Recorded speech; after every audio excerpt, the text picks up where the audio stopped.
Masiglang umaga sa inyong lahat. Ang kagawaran ng serbisyo publiko ang naatasang mamuno sa pagtataas ng ating bandila ngayong unang araw ng linggo. Magsimula po tayo sa isang panalangin na pangungunahan ni Binibining Rafaela Blanca Lumungsod. Kasunod nito ang pambansang awit ng Pilipinas na aawitin ng mga piling kawani na sila Binibining Loris Binuya, Birna Haramilla at Ginoong Ernesto Jimenez sa saliw ng banda ng Maynila. Panunumpa sa watawat ng Pilipinas si Ginoong Glenn Rotor, aawitin din po natin ng madamdamin ang awit ng Maynila sa saliw ng banda ng Maynila.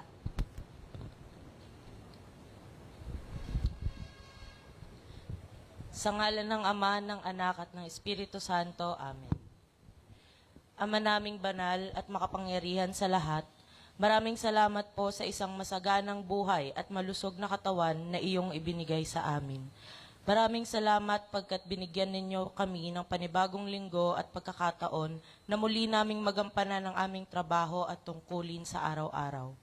Dalangin po namin na gabayan at tulungan niyo po kami na maisakatuparan namin ng maayos, matagumpay at puno ng pagmamahal ang aming responsibilidad sa araw-araw. Gabayan niyo rin po ang aming mahal na Alkalde, Mayor Hani Lacuna Pangan, Vice Alkalde Yul Servo Nieto, pinuno ng aming departamento Kyle Nicole Amorao, ang lahat ng pinuno ng bawat departamento at ang buong kawani ng lungsod ng Maynila. Idinadalangin po namin lahat ito sa pangalan ng iyong anak na si Jesus. Amen. Sa ngalan ng Ama, ng Anak at ng Espiritu Santo. Amen.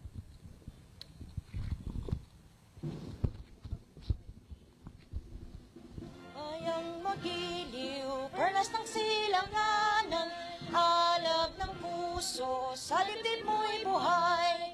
Lupang hinirang, duyan ka ng magiting, sa malulupik, di ka pasisiil, sa dagat at bundok, sa simuyat, sa langit mong baghaw, may dilag ang tula at awit sa paglayang minamahal. Ang kislap ng watawat mo'y tagumpay na nagniningning, ang bituin at araw niya kailan, pag may di magdidilim, lupa ng araw ng mahal, hatid pagsinta, buhay ay langit sa piling mo. Aming ligaya ng pag may mang-aapi, ang mamatay ng dahil sa'yo.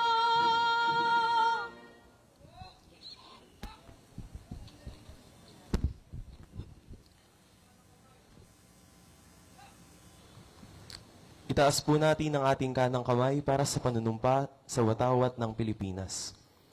Ako ay Pilipino. Buong katapatang nanunumpa sa watawat ng Pilipinas at sa bansang kanyang sinasagisag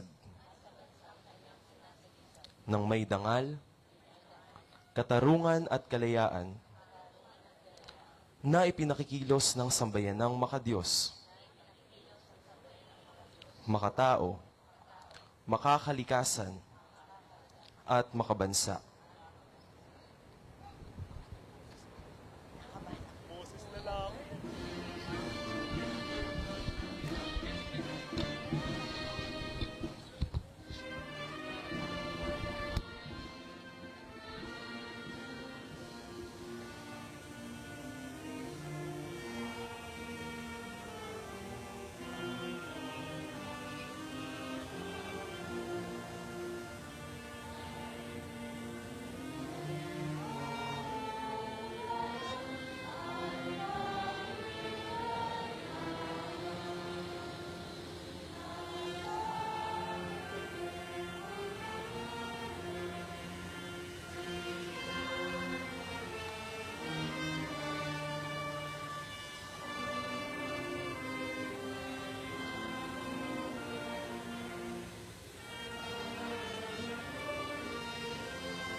Salubungin po natin ang isang mainit na pagtanggap, ang puno ng kagawaran ng serbisyo publiko, walang iba kundi ang masipag, puno ng talento, mapagmahal sa kalikasan, tunay na nagpapahalaga sa kalinisan at kaayusan ng ating lungsod, wala pong iba kundi si Binibining Carl Nicole Teodoro Amurao.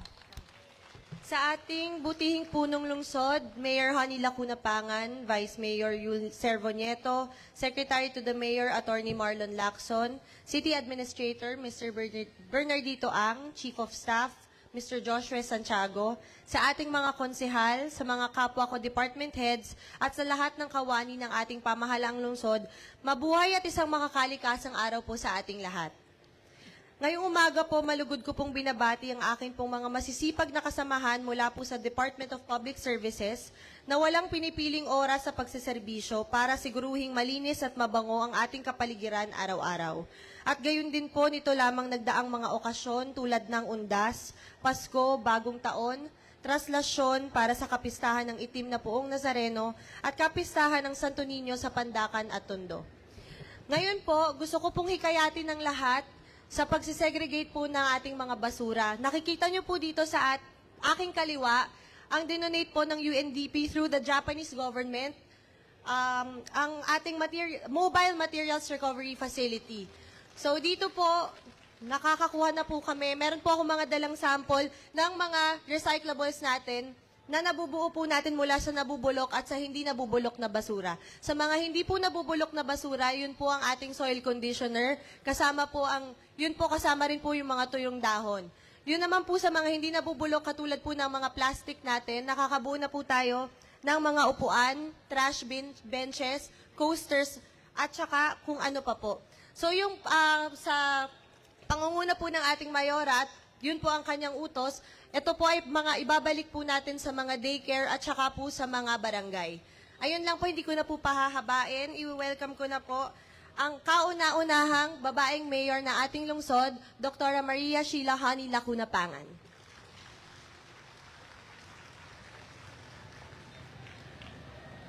Maraming salamat, Direktora Kyle Nicole Amurao at sa bumubuo ng DPS. Tunay nga napakasisipag nila at nakakabuo na sila through recycling ng mga bagay na kailangan natin dito sa ating lungsod.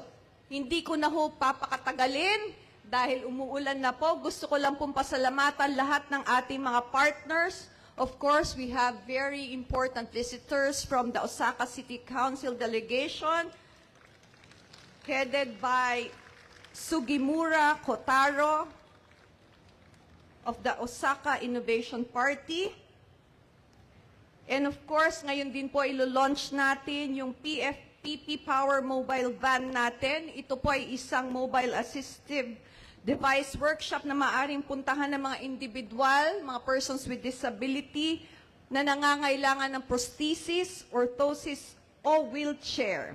Sa pamagitan ng van na ito ay lalawak pong access ng ating mga PWDs sa assistive technology at rehabilitation service. Thank you very much, Physician for Peace Philippines, Department of Science and Technology, NCR, for the initiative of this project.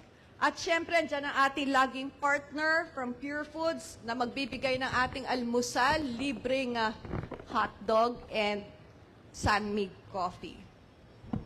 To the delegation of the Osaka City Council, we are very happy to receive and welcome you to the city of Manila, the capital of the Republic of the Philippines. Your visit will be a great opportunity for us to exchange views and opinions that will be beneficial to our cities in the field of governance and local development, particularly in trade, industry, tourism, education, health, environment, transportation, housing, and waste management. We would also be very honored if you could share with us your best practices as we look up to you as one of the formidable economies in this part of Asia. This will also be an opportunity to strengthen the bond that connects our city as Manila sees Osaka as a strong ally in the global campaign for peace, progress, and prosperity.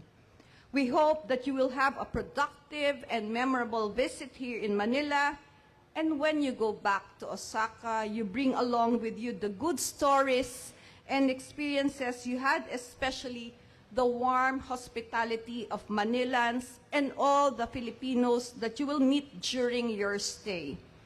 We look forward to seeing you again and bring more of your Japanese friends and colleagues here in the Philippines' premier city. Again, our warmest greetings to all of you. Welcome po kayo dito sa Maynila and domo arigato gozaimasu. Magandang umaga po sa inyong lahat.